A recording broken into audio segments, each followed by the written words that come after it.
السلام علیکم ورحمۃ اللہ وبرکاتہ۔ سیدنا کریم صلی اللہ تعالی علیہ وآلہ واصحابہ وسلم۔ آج انشاءاللہ آسان تفسیر القرآن میں سورہ ملک کی آیت نمبر 12 لفظی اور با محاورہ ترجمے کے ساتھ ہم پڑھیں گے، تو آئیں سب سے پہلے تلاوت سماعت فرماتے ہیں۔ اعوذ باللہ من الشیطان الرجیم، بسم اللہ الرحمن الرحیم۔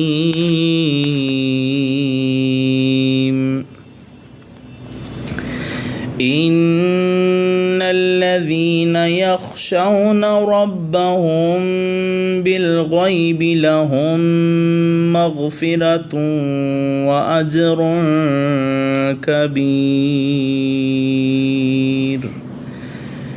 بے شک جو لوگ اپنے رب سے بن دیکھے ڈرتے ہیں ان کے لیے اللہ کی مغفرت اور اجر عظیم ہے۔ انا بے شک الذین وہ لوگ یخشونا جو ڈرتے ہیں ربہم اپنے رب سے بالغیبی بن دیکھے لہم ان کے لیے مغفرۃ مغفرت ہے، واجر اور اجر ہے کبیر عظیم۔ اب یہاں پہ اس آیہ مبارکہ کا لفظی ترجمہ با محاورہ ترجمہ کنز الایمان سے بھی جو ہے وہ کنز العرفان سے بھی پڑھ لیتے ہیں۔ بے شک جو لوگ بغیر دیکھے اپنے رب سے ڈرتے ہیں ان کے لیے بخشش اور بڑا ثواب ہے۔ یہاں پہ بد نصیبوں اور ازلی محروموں کے عبرتناک احوال بیان ہو چکے ہیں اس سے پہلے والی آیات میں۔ اس آیت میں سعادت مند اور خوش نصیب بندوں کا فرحت انگیز اور حوصلہ بخش ذکر فرمایا جا رہا ہے۔ یہاں ان کی ایک خاص صفت بیان کی گئی کہ یہ لوگ اپنے رب کو دیکھے بغیر اس سے ہر حالت میں لرزہ براندام رہتے ہیں، ڈرتے رہتے ہیں، خوف کے مارے کانپتے رہتے ہیں۔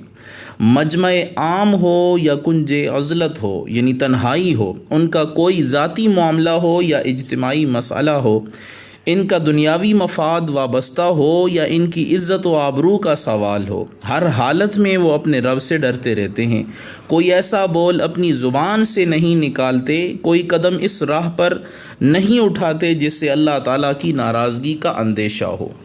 آپ سوچئے، جس بندے کے دل میں اپنے رب کا خوف اس حد تک غرق کر چکا ہو، کیا وہ کسی کی عزت آبرو جان و مال پر دست درازی کر سکتا ہے؟ کیا ظلم و ستم کا صدور اس سے ممکن ہے؟ ہرگز نہیں۔ انسان کی اصلاح اور تربیت کا مؤثر طریقہ جو قرآن کریم نے اختیار کیا ہے وہ یہی ہے کہ بندے کے دل میں اس کے خالق و مالک کی خشیت، اس کا خوف، اس کا ڈر پیدا کر دی جائے۔ اس کے شعور میں یہ چراغ روشن ہو جائے تو اس کی عمل کی دنیا میں کوئی تاریک گوشہ باقی نہیں رہتا جس میں چھپ کر وہ کوئی گناہ کر سکے۔ وہ چاہے بھی تو گناہ نہیں کر سکتا۔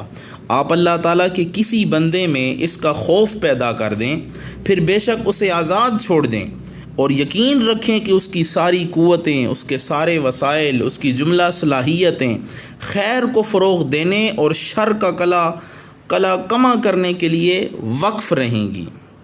اس کے اثر و نفوذ کا حلقہ جتنا وسیع ہوگا اتنے ہی لوگوں کے لیے اطمینان، مسرت و خوشحالی میں اضافہ ہوگا۔ جتنا ہی وہ طاقتور ہوگا باطل کو اتنی ہی فیصلہ کن شکست دے گا۔ اس لیے اللہ تعالیٰ کے حبیب، برگزیدہ بندے اور اس کی ساری کائنات کے محبوب کریم آقا صلی اللہ تعالیٰ علیہ وآلہ وسلم کے غلام حضرت عبداللہ بن مسعود رضی اللہ تعالیٰ عنہ فرماتے ہیں، راس الحکمت مخافت اللہ، یعنی اللہ تعالیٰ کا خوف حکمت و دانائی کا سرچشمہ ہے۔ اب یہاں پہ ان آیات میں اسی آیہ مبارکہ کے ان الفاظ میں ذرا غور کیجئے، ان الذین یخشون ربہم بالغیب، کہ بے شک وہ لوگ جو بغیر دیکھے اپنے رب سے ڈرتے ہیں۔ اللہ تعالیٰ نے کفار کے بارے میں یہ وعید بیان کرنے کے بعد یہاں ایمان والوں کے بارے میں وعدہ فرمایا۔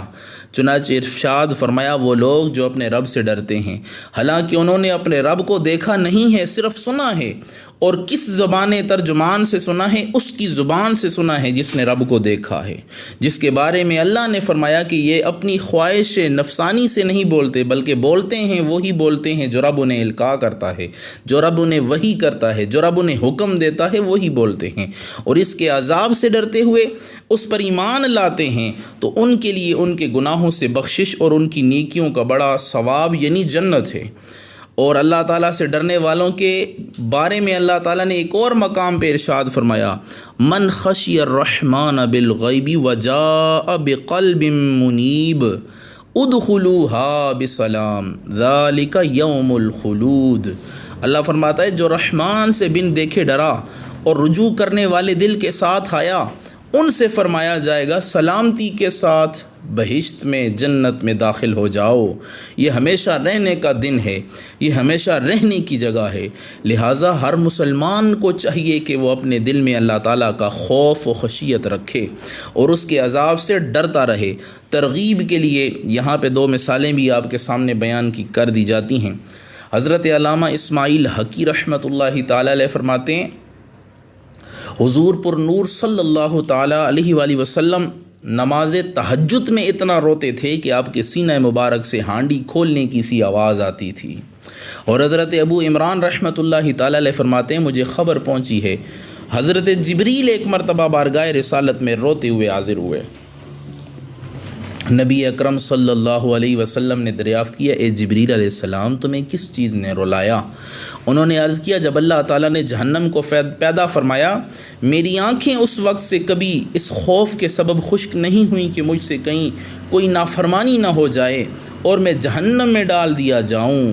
تو یہ اللہ کے فرشتے ہیں جو اللہ کے حکم کے خلاف کبھی نہیں کرتے، تو وہ رب سے اتنے ڈرتے ہیں۔ ہم تو انسان ہیں، ہمیں چاہیے کہ ہم اللہ تعالیٰ سے ڈریں، اللہ تعالیٰ سے خوف کھائیں، اللہ تعالیٰ کی خشیت اپنے دل میں بٹھائیں، اللہ کا خوف اپنے دل میں پالیں، ہر وقت اللہ سے ڈرتے رہیں۔ اللہ سے دعا ہے اللہ تعالیٰ ہم سب کو اس آیہ مبارکہ کے ظاہر و باطن پر ایمان لانے کی توفیق کے ساتھ ساتھ اس پہ عمل کی بھی توفیق ارزانی فرمائے، آمین برحمتک یا ارحم الراحمین۔